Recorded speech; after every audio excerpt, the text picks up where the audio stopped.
பெண் அடிமைத்தனம் அப்படின்னா என்னன்னா, ஒரு பெண் வந்து எப்படி இருந்தா அவ வந்து அவளுக்கு நல்ல பண்புகள் இருக்கணுங்கிற அவசியம் இல்ல. அவளுக்கு திறமைகள் இருக்கணுங்கிற அவசியம் இல்ல. அவளுக்கு புகழ் இருக்கணுங்கிற அவசியம் இல்ல. ஆனா அழகா இருக்கணும். பார்க்குறதுக்கு அழகா இருக்கணும். உண்மையா இருக்கணும். இத மட்டுமே அழகா இருக்கணும். அப்புறம் அவ வந்து எனக்கு உண்மையா இருக்கணும். இத மட்டுமே எதிர்பார்க்குறாங்கல்ல. இதுதான் வந்து அடிமைத்தனம்ன்றது. அவ எனக்கு அடிமையா இருக்கணும். உண்மையா இருக்கிறது கூட வந்து மனதில இருந்து உண்மையா இருக்கிறாங்களா? மனதளவில் என்னை நேசிக்கிறாரா?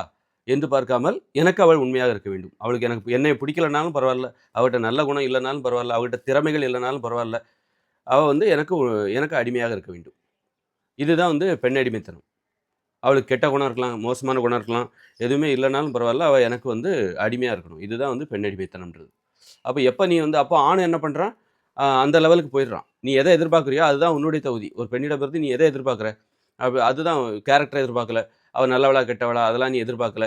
அப்புறம் வேலைக்கு போறாளா, இல்லையா அதெல்லாம் எதிர்பார்க்கல. வேலைக்கு போகணும்னு நீ ஒண்ணும் சொல்லவே இல்ல. அது ஒரு அப்படி இருக்கவே கூடாதுங்கிற. நல்ல குணம் அப்படி சுதந்திரமா வாழணும்னு சுதந்திரமா பேசணும். அதெல்லாம் உனக்கு திறமையா இருக்கணும். ஒரு தொழில் செய்யணும். அதெல்லாம் இருக்கக்கூடாதுன்ற. அப்ப இதெல்லாம் எதிர்பார்க்கிற உன்னுடைய தகுதியும் குறைஞ்சு போயிடும். உன்னுடைய தகுதிய அதிகப்படுத்தணும்னா, உன்னுடைய எதிர்பார்ப்பை அதிகப்படுத்தணும். அதனால ஒரு பெண்ட்ட வந்து அவ நல்ல பண்புகளோட இருக்கணும். சுதந்திரமா யோசிக்கணும். அறிவுடையவராக இருக்க வேண்டும். திறமையானவராக இருக்க வேண்டும்.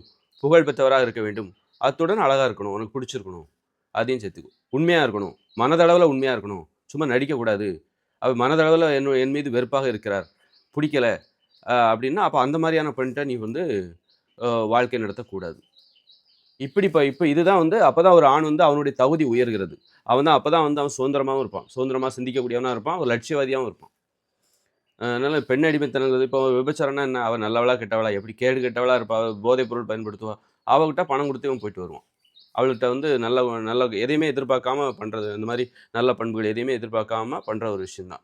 அந்த விபச்சாரம்ன்றது. அப்ப அது வந்து ஒரு அந்த சிந்தனையோட தொடர்ச்சி தான் இந்த மாரியான வாழ்க்கை முறைகள். மனித வாழ்க்கை, சமூக வாழ்க்கை முறையிலும் குடும்பத்தில ஒரு பெண் வந்து எப்படி இருக்கணும்?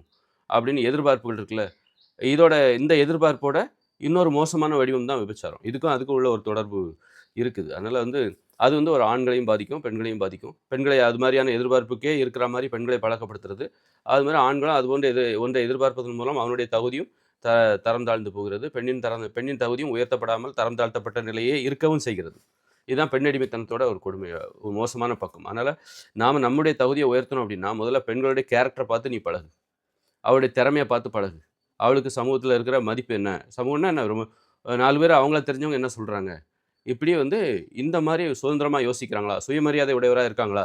அவங்க நம்மகிட்ட என்ன எதிர்பார்க்குறாங்க? பணத்தை பார்க்கிறார்களா? உண்மையிலே அவங்க நம்ம மனசுலருந்து நம்மளை நேசிக்கிறாங்களா? அந்த உண்மை தன்மை. அதுதான் உண்மை தன்மைன்றது. அவங்க வந்து அடிமையா இருப்பாங்க உனக்கு.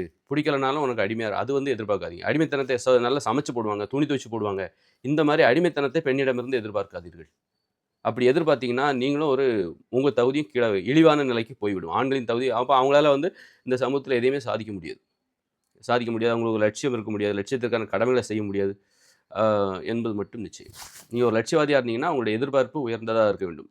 சக எதிர்ப்பால் இனத்தவரின் மீதான எதிர்பார்ப்பு உயர்ந்தவராக இருக்க வேண்டும். அப்பதான் உங்களுடைய தகுதியும் உயரும். அப்பதான் உங்களால லட்சியத்தை அடைய முடியும். ஒரு மோசமான ஒரு பண்புகளோடு, தகுதிகளோடு உங்களால லட்சியத்தை நோக்கி ஒரு சிறு அடி கூட எடுத்து வைக்க முடியாது.